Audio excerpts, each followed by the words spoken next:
Hey guys, my name is Miska and welcome to Overwatch Central. I'll be catching up on some things today. I'll be talking about that the PTR has concluded and what that means, the next event and all that stuff, what to expect, a fantastic community hero concept and a really cool new workshop mode and some other stuff.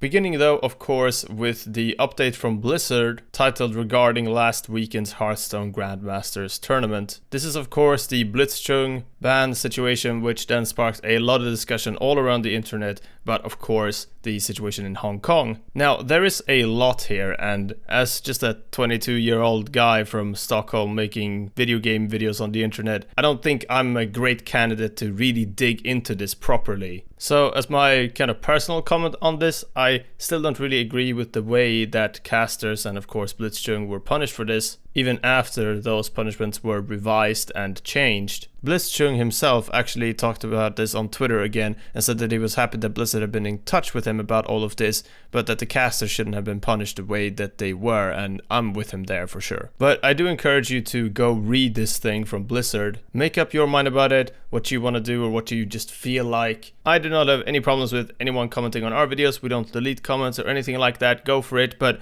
I just want to highlight that this avenue of like our comment section doesn't really do a lot. It's probably not the best way to express yourself, so if you really have something on your mind, I encourage you to explore other places to express that too, unless it's directed to us of course, where you can always reach us via our Twitter or YouTube. People that are pretty close to Blizzard in some way or very closely associated with them, but not actually part of this sort of actual upper management group in the company, have had a very different week. I'm talking mainly about the developers and employees of the company, but also YouTubers and streamers, mainly for Hearthstone, obviously Overwatch as well and other Blizzard titles. I think there's still a lot of uncertainty around what will happen next here. There have been other situations and controversies like this in the past, but it's always going to be difficult to say what the future will hold here. Anyway, that's going to be it for me commenting on this situation, at least for now. I'm always available online on Twitter. There's a bunch of ways to contact us. We'll try to keep up with comments, but it's difficult. Thanks for listening, and yeah, I think that's all I can really add to this discussion right now. I'm gonna move on with the rest of this video now.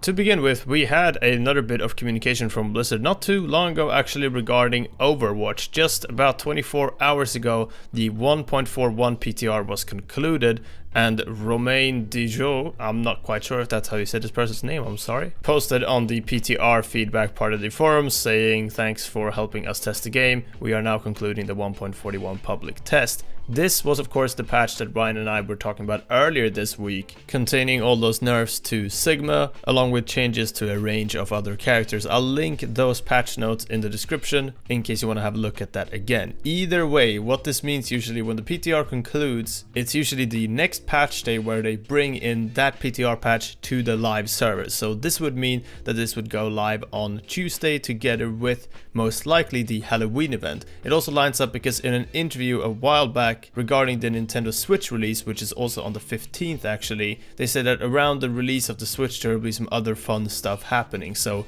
it really lines up there that the event would be coming out on Tuesday along with this patch. So a pretty sizable update to Overwatch on Tuesday should be around 7 PM UK time. Speaking of the Halloween event, I want to just once again reiterate, there will probably not be any changes almost at all, at least to the PvE game mode Junkenstein's Revenge. It'll most likely be very similar or the exact same. We will however have some new skins, and we should also have a new remixed Halloween map most likely. We saw those previous leaked or maybe even fake screenshots of Junkertown that had kind of a night theme to it, and it could be that Junkertown is in fact the remixed map for a Halloween vibe this time around. But either way, we're gonna get some cool new skins, and yeah, if you want to predict any, feel free to put that in the comments or wherever, and we'll see if you're right. There's always at least one or two skins that tend to really stick out and be very impressive for the events. So definitely looking forward to that. It'll be interesting to see if they run another one of those skin challenges like they did for the Summer Games event,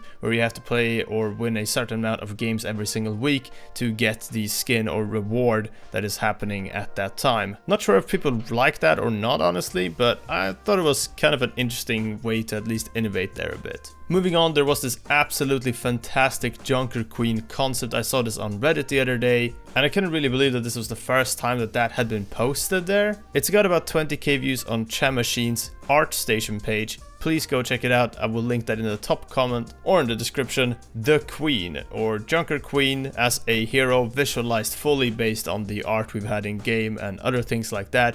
Really cool, really good looking, and I love how official this looks. It really looks like this could just be a BlitzCon announcement just leaked, basically. Absolutely fantastic work. Chamachine.com or the ArtStation link that I've included. Out of all the renders we've seen of how a character would look in actual Overwatch, I feel like this is actually the closest it's been to official art. So very impressed by this. Great work. I've done very basic 3D stuff and play around in Photoshop a lot, so I know how much work this is. Moving on, another community highlight is regarding this Overwatch workshop mode from, I believe, Kevlar and Phasmite. Kevlar, I'm pretty sure, was the one that made the McCree Hot Potato mode, but this time it teamed up with Phasmite to make Mario Party and Overwatch Torbjorn Party. Unbelievable detail. It's a really cool mode that actually has all the intricacies of Mario Party, including the sort of board or map you have walking around. It's Ayutthaya in this trailer. Check out the full trailer and of course the Reddit thread in the link in the description or top comment, and I'll also include the Elohel workshop page, which has the updated latest code to this. However, as of the making of this video, it is the code on screen, but do click the link if there's been an update. 1XSGZ is the current code.